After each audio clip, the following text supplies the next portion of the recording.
In this program here, we're going to take a look at while loops. So the first iteration here, we just have while true, and it's while in a condition, similar to an if statement. It's going to print hello world. Now, true is always true, so while loops just run whatever's inside them and then continue running until the condition is false. In this case here, because I have while equals true, it's never going to be false. So if I run this program, notice that I just continually print hello world. This will never stop. Notice even in the code here that it says number equals 1 is unreachable as an error, and that is because that loop will never end. So I'm just going to stop this program, and we have an interrupt here, and we'll clear this.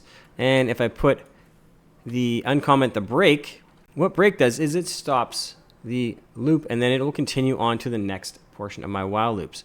So if I run this, you see that I get this sequence from this portion here, where I've set the number equal to 1. And while number is less than 10, I'm going to print number. And then I'm going to add 1 to number each time. So it prints our hello world from the first part, then 1. And then it increases that number 1 by 1. The loop, it's still less than 10 and continues through the loop all the way up until 9. Once the number hits 9, it prints it, adds 1 to it. The number is now 10. 10 is not less than 10, so it breaks the loop out.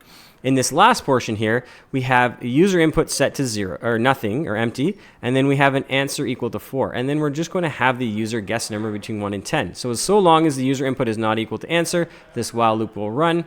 And we have user input equals input, enter a number between 1 and 10. If the user input is an alpha character, we're going to tell them to please enter a number. Otherwise, we'll continue, which will jump back up to the start. So the word continue resets the loop, goes back to the start of the loop. In the case of the user entering a digit, then it can continue past that, and we'll check if the integer version of their input is the answer. If it is, well done. We'll break out of the loop. Otherwise, we will try again. So let's try that out.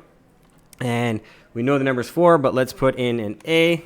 We put in A, it says please enter a number, re-ask the question. If we put in a 2, try again. And if we put in a 4, well done, and it breaks the loop, finishing the program.